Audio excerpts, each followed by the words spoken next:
오늘 본문 말씀을 가지고 최초의 살인자 가인과 그의 동생 아벨이라는 제목으로 말씀 나누기를 원합니다. 스웨덴에서 그 행복한 삶에 대해 연구하는 헨릭 에드베리는 요즘 사람들은 스스로 불행의 씨앗을 뿌려놓고 항상 남 탓으로 돌린다라고 주장을 합니다. 이 에드베리가 말하는 행복을 도둑맞는 7가지 습관과 대처법을 한번 보도록 하겠습니다. 첫째로 행복을 도둑맞는 7가지 습관과 대처법. 험담을 하는 사람, 나쁜 뉴스만을 전하는 매체는 멀리하라. 일이 많아 힘들 때는 초조해하지 말고 할 수 있는 일을 시작하라. 불쾌한 감정을 바로 표현하지 말고 마음에 담아두었다가 적당한 이유와 함께 버리는 연습을 하라. 남과 비교하지 말고 자신이 이룬 것들을 되돌아보며 자신감을 찾으라. 5번째는 열정이라는 핑계로 자신을 들볶지 말고 충분히 쉴 수 있는 여유를 삶에 넣으라. 6번째, 똑같은 패턴의 삶에 안주하지 말고 작은 시도라도 하며 꾸준히 새로움을 경험하라. 7번째, 별것도 아닌 일을 크게 부풀려 걱정하지 말고 걱정의 늪에서 빠져나올 수 있는 명언이나 문구를 적어 놓으라. 이것이 이제 행복을 도둑맞는 7가지 습관이자 대처법에 대하여서 적어 놓았습니다. 오늘 본문에는 아담과 하와로 인하여서 인류에게 죄가 시작되었고 그 죄를 물려받아 태어난 아담과 하와의 자손 가인이 자신의 동생 아벨을 죽이는 인류 최초의 살인자가 됩니다.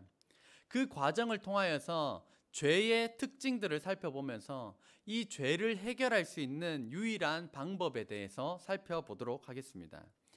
1절 말씀을 다시 보면 아담이 그의 아내 하와와 동침하매 하와가 임신하여 가인을 낳고 이르되 내가 여호와로 말미암아 등남하였다 하니라. 아담 인류 첫 번째 사람인 아담과 하와가 죄를 지어 에덴 동산에서 쫓겨나고 난 이후 동침하여서 아들 가인을 낳았습니다. 그리고 그가 또 이 아담과 하와가 또 가인의 아우 아벨을 낳았는데 아벨은 양치는 자였고 가인은 농사하는 자였더라. 그래서 가인의 동생 아벨을 낳았는데 아벨은 현대 직종으로 목동이었고 가인은 농부였습니다. 그리고 3절을 보면 세월이 지난 후에 가인은 땅의 소산으로 제물을 삼아 여호와께 드렸고 세월이 지나서 이들은 스스로 목축을 할 수 있고 스스로 기를 수 있는 어느 정도의 나이가 되었습니다. 그래서 아벨은 양으로서 가인은 자신의 농산물로서 하나님께 제사 예배를 드렸던 것입니다. 아벨은 자기도 양의 첫 새끼와 그 기름으로 드렸더니 여호와께서 아벨과 그의 제물은 받으셨으나 그래서 아벨의 제사는 받으셨지만 가인의 제사는 받지 않으셨다라는 것이 먼저 흐르는 문맥입니다. 먼저 여기서 짚어봐야 할 것이 있는데 학교에서 흔히 배우는 창조론과 진화론이 나오게 됩니다. 저희가 그 학교 교과서에서 창조론과 진화론에 대해서는 전혀 언급을 하지 않지만 그 뉘앙스로서 모든 것을 전달하고 있는데 먼저 창조론에 근거하여서 인류의 시작을 보면 아담을 하나님께서 아기로 창조하신 것이 아니라 성인으로 창조를 하셨습니다. 그래서 그 성경적으로 보면 어릴 때 야 닭이 먼저야 알이 먼저야 할 때 성경적으로 보면 닭이 먼저라는 것이 하나님의 설계 방법인 것입니다. 그리고 지금도 왜 아이가 언어를 익히고 언어를 말을 할 수 있는지가 뇌과학적으로 정확히 밝혀지지가 않았습니다. 왜냐하면 하나님께서 아담을 성인으로 창조하실 때 하나님과 대화를 할 수 있는 언어를 가진 존재로서 하나님께서 창조하셨기 때문입니다. 그리고 글자가 너무 작아서 잘 안 보이시나요? 여기 3번째 보면 아까도 보았듯이 아담의 자손 때부터 농사와 목축업을 시작하였습니다. 그리고 이제 이후에 제가 성경 말씀 구절을 보여드릴 텐데 이제 악기를 사용했다라는 점 그리고 구리와 세기구를 사용했다라는 점들을 이제 살펴볼 텐데 학교에서 진화론이다라고 배우는 것은 아니지만 진화론에 근거한 교육은 그렇습니다. 어릴 때 만화 같은 거 보면 그런 거 보셨습니까? 그 원시인들이 나옵니다. 이상한 옷 입고 막 몽둥이 들고 우우우우 우가 우가 이제 이러면서 대화를 하지 못하는 원시인이 등장을 합니다. 그러면서 막 불이 떨어지면 우가 우가 이제 뭐 이런 것들을 보게 되는데, 이게 진화론에 근거한 것입니다. 성경에 근거하여서 아담은 그거를 보고 명명합니다. 이게 무엇인지에 대하여서 대화를 하는데, 진화론에 근거한 만화를 보면 사람은 말을 못하는 존재로서 나오게 되는데, 진화론이란 말을 안 하지만 이것이 진화론에 근거한 것이라는 것입니다. 그리고 이제 구석기, 신석기, 청동기, 철기라는 것들을 학교에서 배우게 되는데, 구석기가 70만 년 전이라고 해서 갈지 않은 돌로서 도구를 만들고, 이제 신석기라고 해서 BC 8000년 전부터 이제 돌을 갈아서 만들었다. 그리고 청동기, 이제 청동 구리 종류로서 도구를 만들었고, 철기가 이제 BC 4세기 때부터 만들었다라고 하는 것이 진화론에 근거하여서 인류가 발전해 온 방식입니다. 하지만 성경은 그렇게 말하지 않습니다. 21절 같이 읽겠습니다. 시작. 그의 아우의 이름은 유발이니 그는 수금과 퉁소를 잡는 모든 자의 조상이 되었으며. 그래서 수금과 퉁소는 지금 하프와 플룻입니다. 그래서 지금 이때가 아담이 생존해 있는 시기입니다. 아담으로부터 몇 대 내려가지 않은 그때부터 이미 악기를 만들어서 노래를 했다는 점입니다. 그리고 22절은 조금 더 놀랍습니다. 같이 읽겠습니다. 시작. 실라는 두발 가인을 낳았으니 그는 구리와 쇠로 여러 가지 기구를 만드는 자요, 두발 가인의 누이는 남아였더라. 그래서 지금 여기에서 보면 가인의 자손 중에 이 실라는 두발 가인을 낳았고, 이 두발 가인이라는 사람이 지금 구리와 쇠로 여러 가지 기구를 만들었습니다. 진화론에 근거하면 70만 년 전, 8000년 전, 뭐 BC 4세기 해가지고 점차 만든 것으로 보여지지만, 성경은 아담 때부터, 아담의 자손 때부터 이미 구리와 쇠를 만들어서 사용하고 있음을 말씀하고 있습니다. 수만 년 자체가 진화론이고, 구석기, 신석기, 철기, 청동기 자체가 진화론입니다. 성경에 근거하면 아담 때부터 구리와 쇠의 도구, 연장을 사용하였습니다. 진화론이 아니라 이 창조론, 성경적인 관점에 근거하여서 이 세상을 바라보며 제발 좀 성경을 읽어주시고 성경을 믿어주시기를 주의 이름으로 축복합니다. 한번 옆 사람에게 인사합시다. 성경 좀 읽읍시다. 성경 좀 읽읍시다. 네, 이게 청세기 4장에 나오는 내용입니다. 다시 본문으로 돌아가서 보면 4절 말씀을 보면, 아벨은 자기도 양의 첫 새끼와 그 기름으로 드렸더니 여호와께서 아벨과 그의 제물은 받으셨으나 5절 가인과 그의 제물은 받지 아니하신지라. 가인이 몹시 분하여 안색이 변하니. 왜 가인의 제사를 받지 않으셨나에 대한 해석은 여러 가지가 있지만, 이 아벨의 제사를 근거로 살펴보면 아벨이 드린 것은 양의 첫 새끼와 그 기름이었습니다. 그래서 여기서 하나님도 농산물보다는 고기, 그 중에서도 양고기를 좋아하시는구나, 뭐 이렇게 이제 오해를 하시면 안 됩니다. 아벨은 첫 새끼를 드렸습니다. 아벨이 첫 새끼를 드렸다라고 말씀한 것으로 보아서 가인은 첫 농산물을 드린 것은 아니라는 점을 추측해 볼 수가 있습니다. 아벨은 첫 새끼가 나기 전부터 하나님께서 나를 사랑하시고 하나님께서 이 생명을 주셨는데 내가 어떻게 하면 사랑을 표현할 수 있을까? 내가 무엇으로 하나님께 드릴 수가 있을까? 그러면서 살펴보니까 자기가 목축업을 하고 있었던 겁니다. 목축업을 하고 있으니까 그러면 첫 새끼를 하나님께 드려야겠다. 그러면서 첫 새끼가 나오기만을 기다려서 첫 새끼가 나왔을 때 그것을 가지고 하나님께 그 사랑하는 마음으로, 기다리는 마음으로 하나님께 예배를 드렸던 것입니다. 반대로 가인은 하나님께서 이 제사를 받지 않자 가인의 태도는 몹시 분하여서 안색이 변합니다. 하나님을 향하여서 몹시 분하고 안색이 변하고 있습니다. 사랑한다라고 입술로는 고백했을지 몰라도 그의 삶이 그 사랑을 반영하지 않고 있었습니다. 진짜 사랑하는 것과 말로만 사랑하는 것에는 엄청난 차이가 있습니다. 저희 부부가 이제 그 연애를 할 때 이제 나를 잡아서 이제 경주로 놀러 갔습니다. 경주로 갈 때 그 기차를 타고 버스를 타고 힘겹게 도착해 가지고 막 어디를 나들이를 잠깐 하고 있는 그때 이제 집사람 집에서 전화가 왔습니다. 집에 좀 큰일이 생겨서 빨리 돌아와야 된다는 것이었습니다. 그래서 힘들게 기차 타고 버스 타고 겨우 갔는데 돌아와야 된다고 하니까 그래도 어쩔 수 없이 이 마음을 접고 돌아오게 되었습니다. 너무너무 기다렸다 할지라도 사랑의 중심은 이 상대방에게 있었기 때문이었습니다.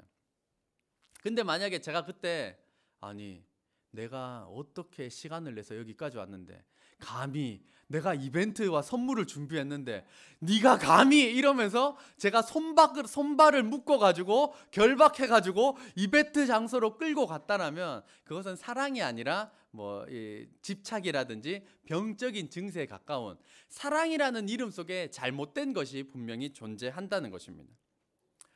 아벨은 양을 키우면서 하나님을 사랑하는 마음을 가지고 기다려 하나님께 그렇게 드렸지만 가인은 그렇게 제사를 드린 것은 아니었습니다.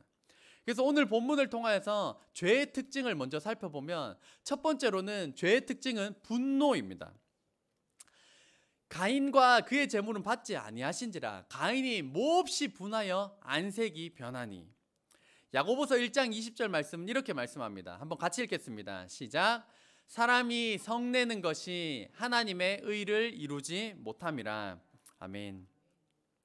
만약에 제가 분노하는 것으로서 하나님을 드러낼 수 있다면 저도 매 순간 분노하길 원합니다. 하지만 분노는 하나님의 영광을 가릴 뿐입니다. 프랑스의 정신의학자 프랑스와 르로르의 분노를 지혜롭게 다스리는 8가지 기술이라는 것이 있는데 이것을 제가 의역하여서 분노하는 사람의 특징으로 바꾸어 보았습니다. 분노하는 사람의 특징, 첫 번째로 분노하는 사람은 작은 일에도 짜증을 냅니다. 혹시 좀 마음이 좀 찔리시나요? 저도 이제 이거를 보는데 마음이 굉장히 찔렸습니다. 바쁜 일부터 처리함으로 맨날 바쁘게 일은 하는데 효율이 떨어집니다. 셋째로 상대방의 말투나 행동을 집요하게 파고들어 자신만의 오해 시나리오를 만듭니다. 사실과 다르게 오해된 그 시나리오를 혼자서 만들어가는 것입니다. 넷째로 즉각적으로 분노를 표출하고 대응을 합니다. 다섯 번째로 상대방에게 발언권을 주지 않고 혼자서 밀어붙입니다. 여섯째로 그 사람의 언행보다 그 사람 자체를 문제 삼습니다. 예를 들면 이런 겁니다. 그렇게 말하면 안 되지, 그렇게 행동하면 안 되지. 그 행동과 말을 문제 삼는 것이 아니라 당신 원래 그런 사람이야, 당신 아이고 이러면서 그 존재 자체를 문제 삼는 태도입니다. 일곱 번째로 화가 나면 눈에 뵈는 게 없고 언어 폭력이든 신체 폭력이든 서슴지 않는 사람이 분노하는 사람입니다. 마지막 여덟 번째로 아무리 오래된 일이라도 어제 일처럼 꺼내고 곱씹어서 자신과 타인을 괴롭히는 것이 분노하는 사람의 특징입니다. 가인이 분노했을 때는 자기 동생이고 뭐고 없고 지금 하나님이고 뭐고 없고 안색이 변하고 분노하였던 이 죄의 특징을 고스란히 나타내고 있었습니다. 하나님께서는 이렇게 말씀하셨습니다. 네가 선을 행하며 어찌 낯을 들지 못하겠느냐. 선을 행하지 아니하면 죄가 문에 엎드려 있느니라. 죄가 너를 원하나 너는 죄를 다스릴지니라. 쉽게 분노하시는 분이 여기에 있습니까? 가인을 떠올리면서 분노에 잠식되는 인생이 아니라 하나님의 말씀대로 이 분노를 다스리는 저와 여러분 되시기를 주의 이름으로 축복합니다. 두 번째로 죄의 특징은 죄는 묵상할수록 커지는 특징을 가지고 있습니다. 5절 말씀, 가인과 그의 재물은 받지 아니하신지라 가인이 몹시 분하여 안색이 변하니. 가인은 지금 하나님도 믿고 이 자기 동생도 믿고 지금 모든 것이 지금 뿔따고 화가 나 있는 상태입니다. 그러다가 저 자식만 없으면 좀 괜찮아질 것 같다라는 생각이 들었습니다. 처음에는 그랬을 것입니다. 내가 미쳤나 봐. 어떻게 내 동생을 죽일 생각을 할까? 근데 분노가 사그러들지 않고 그걸 계속 생각하니까 저 자식을 어떻게 죽이지? 저 자식을 돌로 쳐 죽일까? 내가 농부니까 농사기구로 저 자식을 죽일까? 이렇게 죽일까? 저렇게 죽일까? 그것들을 고민하고 생각에 노출되다 보니까 점점점 그 생각이 커졌고 결국에는 실행으로 옮겨버렸던 것입니다. 이 극심한 흥분, 불안, 분노와 같은 상황에는 뇌가 비정상적으로 작동한다라고 합니다. 저도 이제 군대에서 제가 죽고 싶고 그 사람을 죽이고 싶었던 그런 경험을 가지고 있습니다. 이 후임들 앞에서 저에게 굉장한 모욕감을 주었는데 그게 저에게 굉장히 큰 충격이었던 것 같습니다. 그래서 틈만 나면 그 사람을 죽여버리고 싶고 그리고 제가 죽고 싶다라는 생각에 강하게 사로잡혔습니다. 그래서 행동도 주체가 안 되고 시간 나면 막 벽을 막 주먹으로 때리면서 까지고 피가 나도 그때는 막 주체가 안 됐습니다. 막 주체가 안 되고 밤에 자려고 누우면 자다가 갑자기 새벽 1시, 2시, 3시, 4시 할 것 없이 저절로 번쩍 눈이 뜨여집니다. 그러면 번쩍 눈 떠가지고 그때부터 그 사람을 어떻게 죽이지? 총으로 쏴 죽여, 칼로 죽여, 수류탄을 던져 제가 남일병이 되지 않도록 하신 하나님께 감사할 따름입니다. 그렇게 어떻게 죽이지, 어떻게 복수하지 라는 생각 끝에는 내가 유서를 쓰고 자살하는 것이 그 사람에 대한 진정한 복수, 완벽한 복수겠다라는 생각이 들었는데 그게 그 당시에는 굉장히 합리적인 방안이라고 생각이 들었습니다. 내가 자살하는 것이, 유서를 쓰고 자살하는 것이 가장 합리적인 복수 방법이다. 신약 성경에는 이 가인에 대하여서 이렇게 말씀합니다. 가인같이 하지 말라. 그는 악한 자에게 속하여 그 아우를 죽였으니 어떤 이유로 죽였느냐? 자기의 행위는 악하고 그의 아우의 행위는 의로움이라. 이 신약 성경에서는 이 가인 사건에 대하여서 가인은 악한 자에게 속하였기 때문에 그렇게 했다라고 말씀하고 있습니다. 저도 마찬가지로 저를 죽음의 문턱으로 끌고 간 것은 이 악한 자 사탄이었습니다.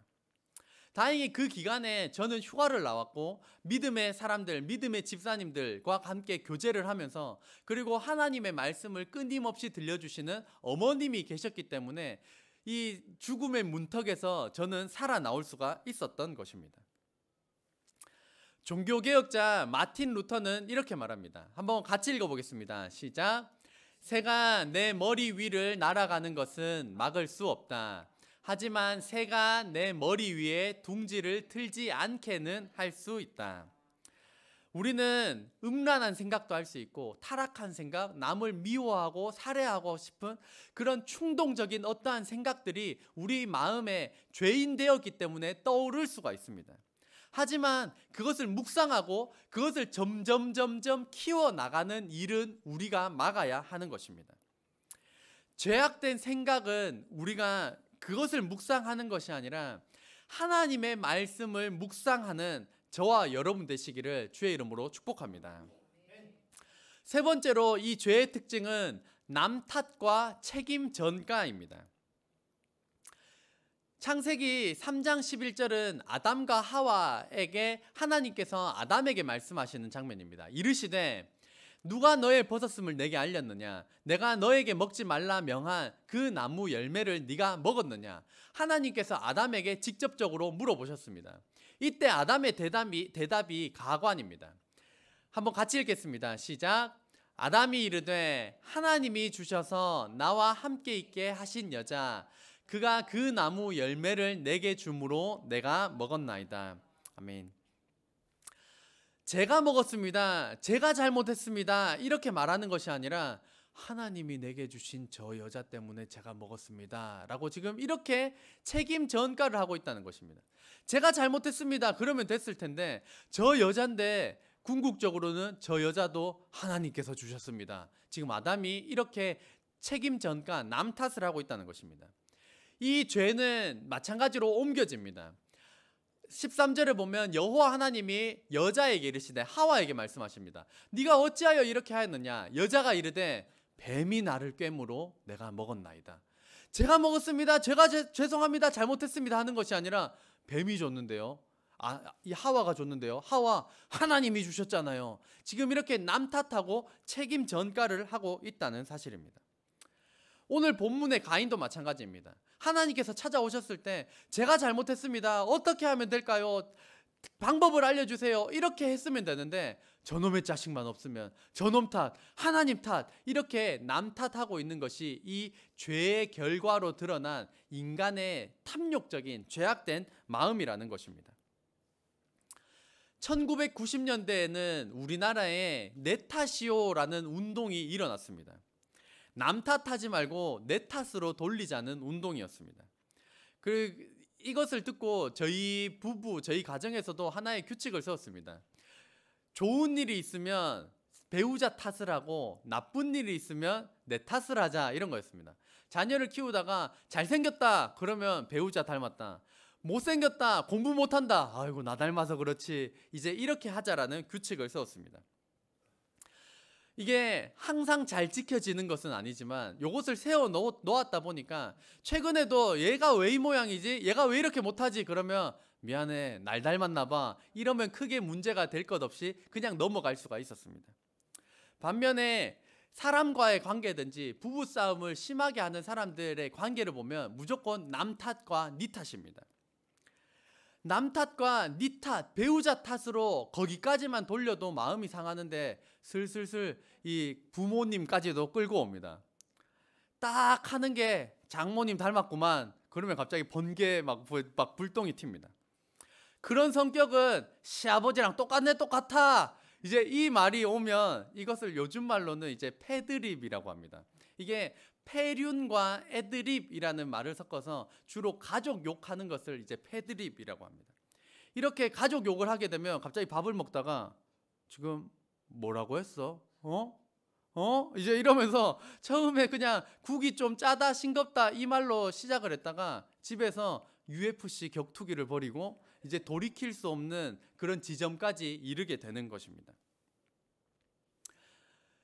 이 12절에 보면 아담이 하나님이 주셔서 나와 함께 있게 하신 여자 그가 그 나무 열매를 내게 주므로 내가 먹었나이다. 이 죄의 속성은 남 탓, 책임 전가입니다. 환경 탓이고 자녀 탓이고 좋은 것을 물려주지 못한 부모 탓이고 배우자 탓이고 언제나 남 탓하는 것이 이 죄의 특성인 것입니다. 부모 탓, 환경 탓, 남 탓을 버리고 나 같은 죄인을 살리신 예수님의 은혜에 감사하며 그 은혜를 갚으며 살아가는 그리스도인이 되시기를 주의 이름으로 축복합니다. 네 번째로는 죄의 특징은 예의 없게 말을 합니다. 불평불만이자 예의 없게 말하는 것이 특징입니다. 9절 말씀을 보면 여호와께서 가인에게 이르시되 네 아우 아벨이 어디 있느냐? 그가 이르되 가인이 대답합니다. 내가 알지 못하나이다. 내가 내 아우를 지키는 자니까. 지금 이 말이 굉장히 베베 꼬였다라는 것을 알 수가 있습니다. 하나님께서 물어보시는데 내가 잘 모릅니다. 내가 내 아우 지키는 자입니까? 지금 하나님께 굉장히 이 속이 꼬인 사람처럼 이야기를 하고 있습니다. 저희가 살아가면서도 이 말을 정말 이 네 가지 없게 정말 중심이 꼬인 것처럼 말을 하는 사람들을 주변에서 심심찮게 볼 수가 있습니다. 마트에 가서 그런 사람들도 있습니다. 물건을 사고 난 다음에 봉지 필요하시나요? 점원이 이렇게 물으면 필요하면 예 주세요. 안 필요하면 아니요 괜찮습니다. 이러면 되는데 그럼요. 두 손으로 들고 갑니까? 막 이러면서 그렇게 안 해도 되는데 막 거기서 뭔가 심술을 부리는 사람들이 있습니다. 어른들만 그런 게 아니라 아이들도 그렇습니다. 센터에서도 잘 어울리지 못하는 아동들이 간혹 있습니다. 그러면 저기 막 혼자서 앉아 있으면 이 관심이 있고 애정이 있는 친구들이 먼저 다가가서 이야기를 합니다. 왜 거기 혼자 있어? 같이 놀자, 같이 가자. 그러면 못 이기는 척 쓱 따라오면 될 텐데 왜? 혼자 있으면 안 되나? 하면서 관심을 기울여도 그냥 그 손을 이렇게 집어치우는 안타까운 것들을 이렇게 보게 됩니다. 최초의 살인자 가인이 죄인으로서 말을 함부로 했던 것을 저와 여러분의 교훈 삼아서 저희들의 말을 점검하는 은혜가 있기를 주의 이름으로 축복합니다. 이해와 오해라는 글자는 이 모음 한 글자의 차이지만 하늘과 땅 차이입니다. 그래서 이런 말이 있습니다. 이해하면 친구 되고 오해하면 원수 된다. 정말 이 한 끗 차이로 이해하면 친구가 될 수 있지만 오해하면 철전지 원수가 되는 것입니다.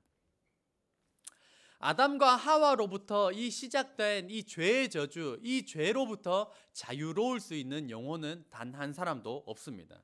모두가 이 죄와 사망의 영향력 아래에 놓이게 되었습니다.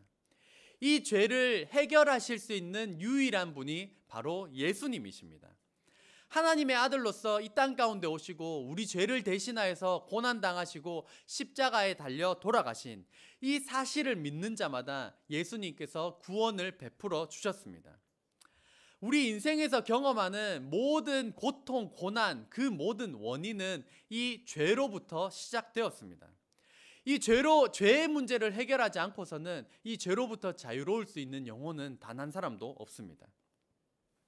그렇기 때문에 교회를 다니는 것, 교회를 오래 다니는 것보다 중요한 것은 예수님을 만나는 것인 줄로 믿습니다. 주일 성수, 주일을 지키는 것도 너무나도 중요한 것이지만 그것보다 중요한 것은 바로 우리를 위하여서 십자가에 달려 돌아가신 이 십자가의 사건을 나를 위한 사건으로 경험해야만 하는 것입니다.